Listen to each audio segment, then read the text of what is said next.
Шамлар, витаю. Мы продолжаем информационный вечер на телеканале АТР. Говорить мы будем о том, о чем молчать нельзя. Разведение войск на Донбассе, что за этим последует и, конечно же, что с оккупированным Крымом. С вами я, Гульсум Халилова. Поехали. Збройні сили України готуються до розведення. Начальник Генштабу розповів, на які позиції відійде армія.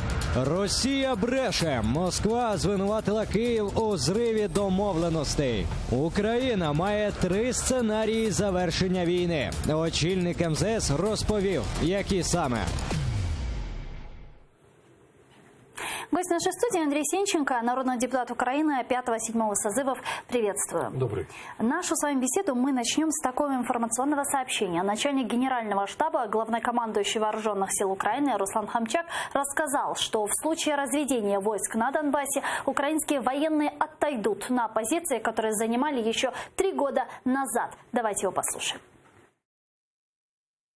Нові позиції українських військових будуть там, де вони були в 2016 році, коли вперше відбулось розведення сил в згаданому районі. Підрозділи Збройних сил України і надалі будуть повністю контролювати ситуацію. Жители населенных пунктов, где планируют разведение войск, поддерживают планы об отводе. Об этом рассказал министр обороны Украины Андрей Загороднюк. Предлагаю послушать его прямую речь.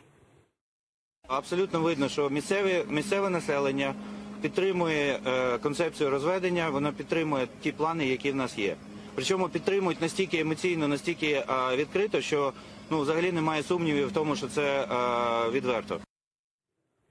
Поддерживаете ли вы концепцию разведения войск на Донбассе?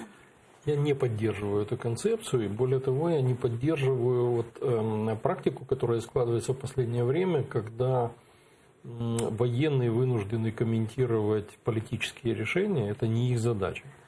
И не задача министра иностранных дел комментировать для граждан Украины какие-то вещи, которые, собственно говоря, касаются нашей территории и действий власти здесь. Но для этого есть Совет национальной безопасности, который должен принимать такого рода решения, и дальше, так сказать, соответственно, спикеры этого органа должны его озвучивать. Потому что, еще раз повторю, задача военных выполнять приказы, отдавать оценки политическим решениям, это точно не их дело. Теперь в отношении того, почему я не поддерживаю. Понимаете, у каждого конфликта есть своя природа. Если глубоко не анализировать эту природу, а только на основе каких-то внешних факторов принимать решения, то мы точно ошибемся. А что касается природы этого конфликта, то она очевидна, она давно уже изучена, просто новой власти нужно, может, ознакомиться со всей этой аналитикой. И заключается эта природа в том, что Путину не нужна независимая, успешная Украина. Поэтому каждый шаг, который делается, это шаг для разрушения нашей страны. Все это игра вокруг этих вещей. Путину абсолютно безразличны жертвы на Донбассе. Неважно, с какой стороны эти жертвы. Даже кто-то говорит, что он там, может быть, уже устал финансировать всю эту войну на Донбассе. Он не устал разрушать Украину. Возвращаясь все-таки к разведению войск, позиции ВСУ свободными не останутся. По крайней мере, так заявляют добровольцы. Они хотят занять позиции ВСУ в случае разведения сил. Уже несколько добровольцев призвали своих побратимов вернуться на фронт. Среди них мэр Александровска Николай Греков. Давайте его послушаем. Я сьогодні розмовляв з хлопцями із Щастя, із Сєвєродонецька. Мне звонят со всей Украины. Вчера я был в Черкасах, говорил с заступником батальона Азов, с Олегом, и ребята уже выдвинулись туда. А сегодня ребята, с которыми я имел честь служить в 2014 году, сказали тоже, что если это случится, то ветераны батальона Айдар вернутся на свои позиции в Трехизбинку, в Счастье, в станицу Луганскую. Как вам такая инициатива добровольцев? Это правильное решение с их стороны? Это реакция людей, граждан Украины, на мой взгляд, на ошибочные действия власти. Власти нужно исправлять эти ошибки. Понимаете, тут сейчас очень горячая дискуссия, в которую еще пытается вмешиваться господин Порошенко. И, на мой взгляд, это его вмешательство выглядит абсолютно цинично. Почему? у него было 5 лет для того, чтобы разработать и начать реализовывать программу деоккупации и реинтеграции Крыма и Донбасса. Но что было 5 лет? Ну, не 5, а 4 года после вторых Минских соглашений мы слышали пустую болтовню о безальтернативности этих соглашений. Ну, их же продиктовал Путин. Но какая безальтернативность?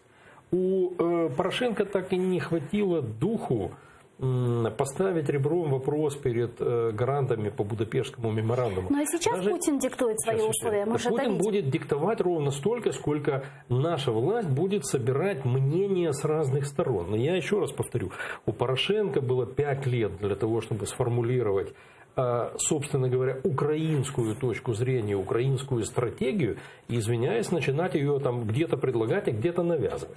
Конечно, у того было 5 лет, Зеленский 5 месяцев президент, и поэтому, но пока ничего трагического не произошло, и более того, у него еще есть ресурс времени для того, чтобы все-таки сформулировать, собственно говоря, украинскую программу реинтеграции временно оккупированных территорий, возвращения, реинтеграции и Крыма, и Донбасса.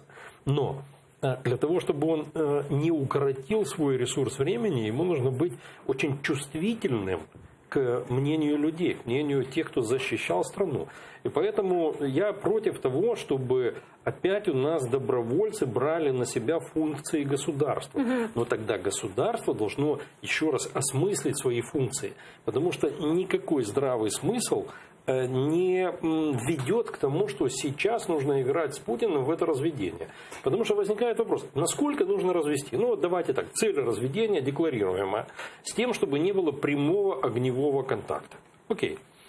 А если речь идет о том, что с той и с этой стороны стреляют из пистолета, то, извините, отвести на 100 метров тех и на 100 метров этих, это оружие там уже неэффективно. Да? Секунду. Дальше.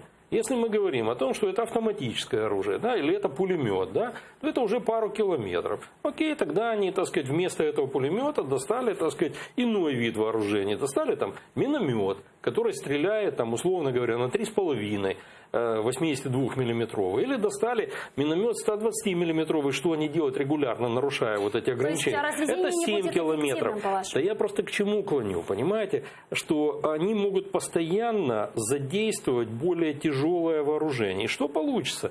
Для того, чтобы не было огневого контакта, в конце концов, нужно будет развести на 100 километров. Но еще раз, это же мы оставляем нашу территорию. Если бы мы, извините, разводили в разные стороны от российско-украинской границы, я бы аплодировал этому. Но у нас иная ситуация. Россия обвиняет уже Киев в срыве разведения войск. Предлагаю послушать, что говорят в Министерстве иностранных дел Российской Федерации.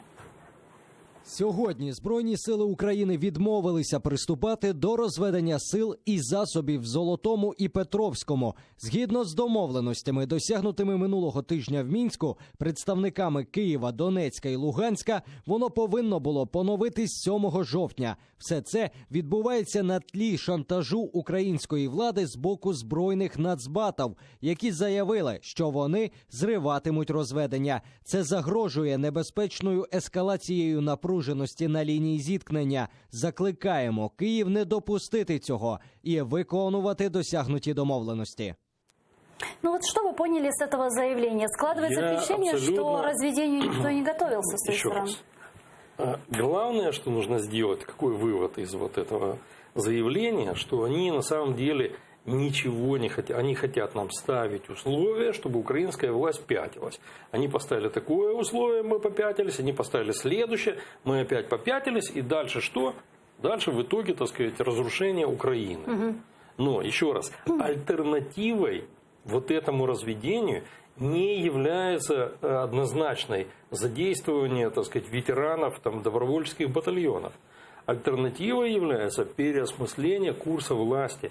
Потому что власти очень нужно, чтобы те же добровольцы ее поддерживали, а не выступали с реакцией вынужденной против. Точно так же власти нужно, чтобы там те же люди в Золотом, Петровском тоже понимали, что происходит. Потому что там две точки зрения. Одна точка зрения, что вы нас оставляете без защиты, А вторая точка зрения, это как раз заключается в том, что если вы это идете, может, стрелять не будут. Да стрелять будут над вашими головами, а падать это будет все на вас. Но там же люди не военные живут, люди, которые просто уже устали от войны. Но на то и власть, что она должна принимать ответственные решения. А просто, так сказать, знаете, вот, хотят, мы взяли и отошли. Так надо этим людям сказать, что на самом деле все это, они окажутся в центре этой войны. Власть говорит, что есть 3 сценария завершения этой войны. Об этом на телеканале ICTV заявил министр иностранных дел Украины Вадим Пристайко. Вот давайте послушаем, какие именно 3 сценария завершения войны он озвучил. Якщо не виконується Мінський процес, і от ми застрягли в ньому, і втрачаємо людей, втрачаємо гроші, ця пухлина, яка живе в нас, вона отрує нас, не дає нам стартувати вперед, не дає нам розвиватися як державі. Тоді треба звертатись, наприклад, до світового співтовариства про те, що нам потрібна, напевно, місія з підтримання миру між нами, а краще за все на всій території окупованих, для того, щоб, якщо ми не можемо впоратись, потрібна якась 3-я сила. Це другий варіант. 3-й трек, напевно, буде, коли ми не зможемо нічого зробити, і треба буде йти, я не знаю, за кіпрським сценарієм або за якимось іншим. Ну что, Минск, международное сообщество и кипрский сценарий. Какой из них наиболее вероятный? Тут он сказал так: Минск, миротворцы. По сути, он просто невнятно, но сказал о миротворцах. И кипрский сценарий, разделение, он же приднестровский сценарий, по сути дела. Хочу вам сказать, что на самом деле это очень скудное меню. И вот это большая проблема. Ни один из вариантов не подходит. Это большая проблема нынешней власти. На самом деле нужен более открытый диалог к обществу. Ну, понимаете, люди не рождаются во власти, не рождаются у нас министрами иностранных дел, не рождаются стратегами, но есть огромное число людей, которые в этой войне и воевали на фронте, имеют собственный взгляд реальный на жизнь и на смерть. Да? Есть очень много людей, которые выдвигали разного рода инициативы, в том числе в гражданском секторе. Вот все, что касалось программы деоккупации, реинтеграции временно оккупированных территорий.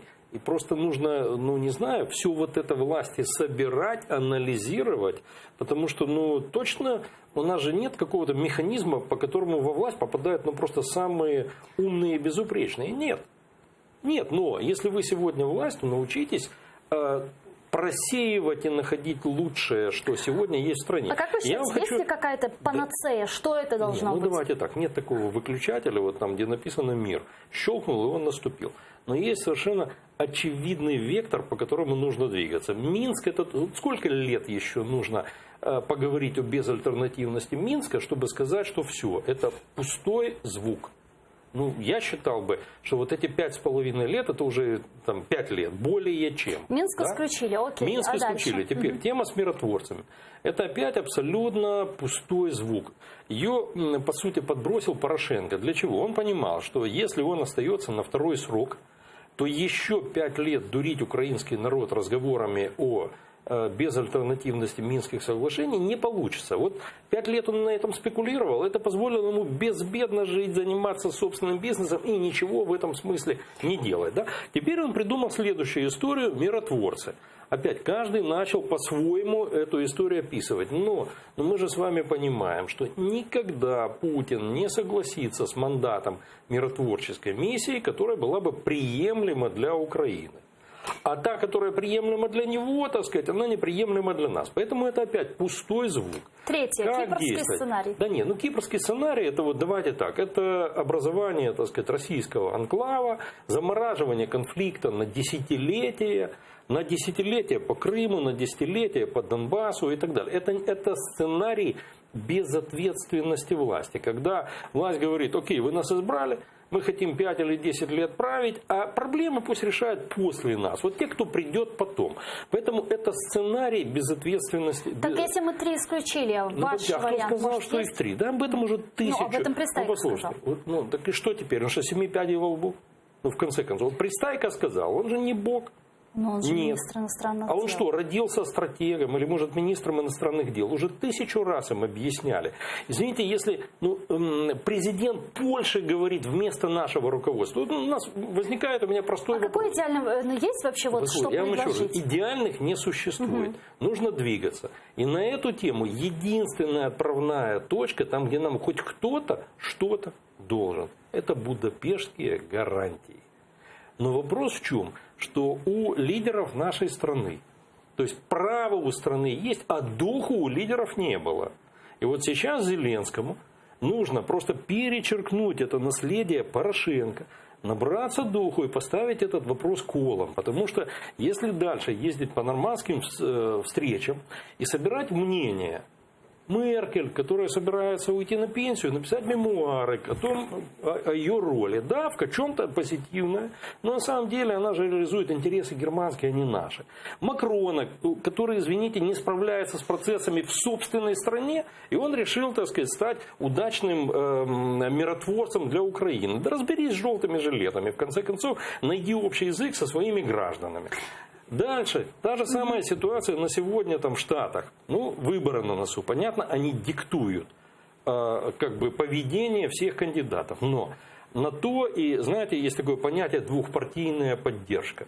Вот Зеленскому нужно сделать все, чтобы состоялся уже государственный визит в Соединенные Штаты, чтобы он имел возможность выступить в Конгрессе США для получения двухпартийной поддержки. Но приходить туда нужно с украинской программой реинтеграции территории. Ну вот скажите, вы говорите Будапештский меморандум, да? Это Британия, это Соединенные Штаты Америки, Россия, Украина, и после еще присоединились несколько... Они поддержали, забудьте. Они поддержали, ну да, я и Швейцария, кстати, если не ошибаюсь, также поддержала. Нет, ну хорошо. Швейцарии там никакой не было, это все ядерные державы. Четыре государства. Ну, Россию мы, конечно, исключаем как страну-оккупанта и агрессора. Вы действительно верите, что Соединенные Штаты Америки и Трамп, который на встрече с Зеленским говорил, я надеюсь, что вы с Путиным встретитесь, решите, и который говорил, что я больше не буду исполнять роль мирового жандарма, будет в будапештском формате встречаться и решать вопрос Украины? У меня один большой вопрос. Мы будем дальше еще 5 или 10 лет играть в «веришь, не веришь»? Или мы, наконец, от имени своей страны сформулируем, чего мы хотим от будапештских гарантов? Вы когда-нибудь слышали хоть какое-то заявление от украинского президента? Я в данном случае больше пеняю на Порошенко, у которого на это было 5 лет. Не на Зеленского, который только 5 месяцев президент. Так вот, вы слышали хоть одно заявление с требованием, от чего мы хотим? Не было.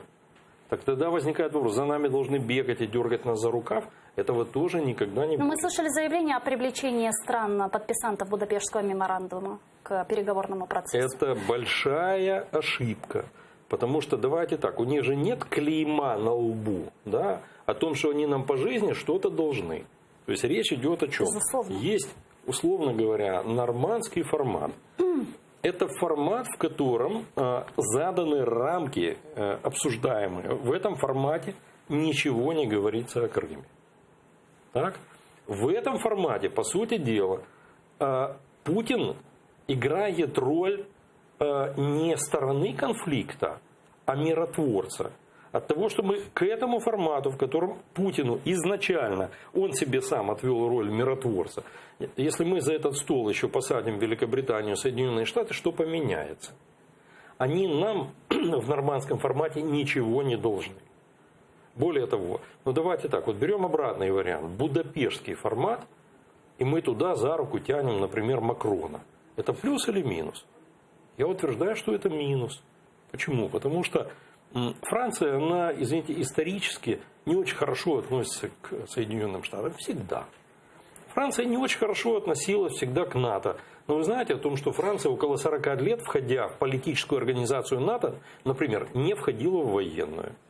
Вы понимаете, что существует некое соперничество. Оно мирное, нормальное, они члены единого блока НАТО, да? Но есть соперничество между Германией и Соединенными Штатами.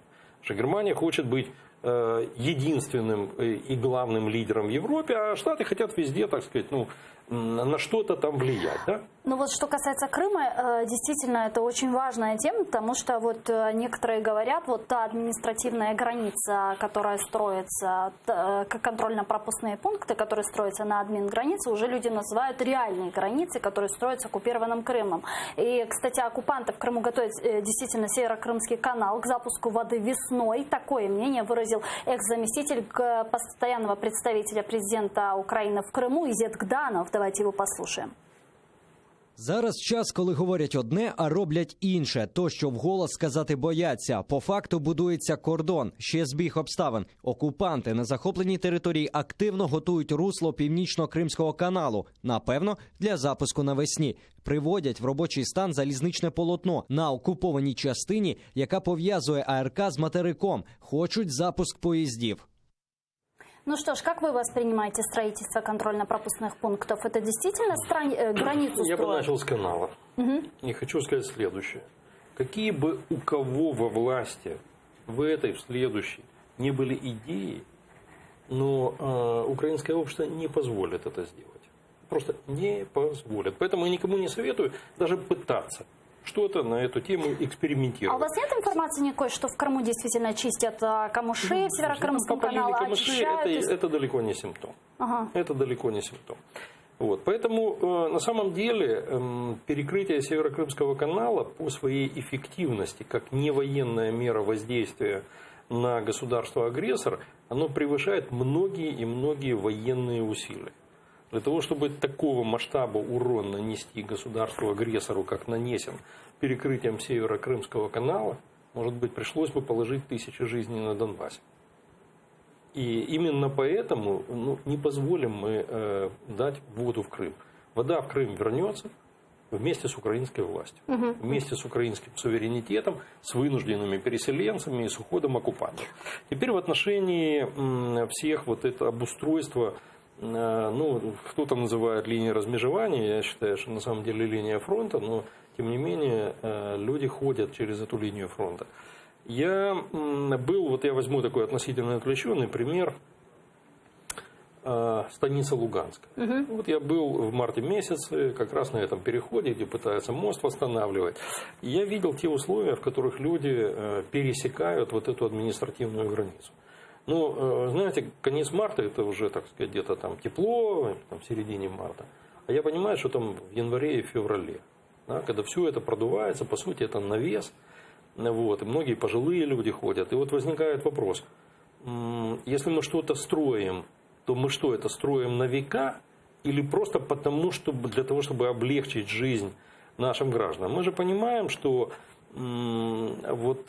обустройство вот этой КПП на линии фронта между материковой частью Украины и оккупированным Крымом, оно должно быть хотя бы минимально приспособлено для того, чтобы люди, которые вынуждены в силу каких-то причин, жизненных обстоятельств пересекать эту границу, а это в разное время года, в разных погодных условиях происходит, чтобы это хотя бы минимально человеческие условия. Вот я смотрю на это как раз с такой точки зрения. Вот что касается воды, то жестко нет. Что касается вот этих разведений, еще раз, это только создаст проблемы. Железнодорожное сообщение. Да не, о каком железнодорожном сообщении? Это тоже там фантазии персонажей отдельных. Тестируют общество. Вбрасывают, смотрят реакция. Ребята, реакция плохая. Не будет воды в Крым. Эта реакция будет жестче, чем на разведение. Поэтому не экспериментируйте. А вот, кстати, я про воду в том числе и хотела спросить, потому что некоторые говорят, что не сколько вода для Путина важна, да, а подача через Северо-Крымский канал эту воду, как легализация аннексии Крыма.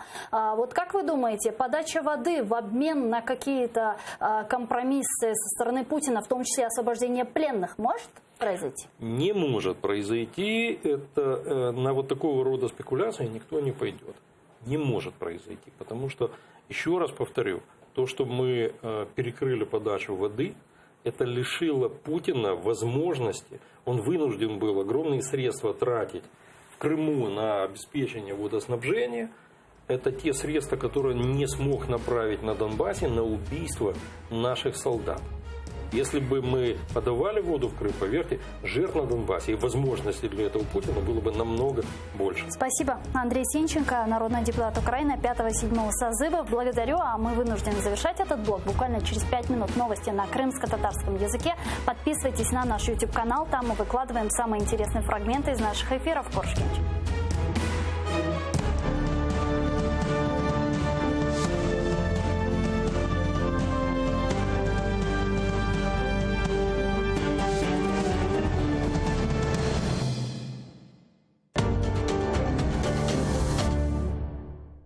Розведення військ на Донбасі зірвано. Як на це відреагували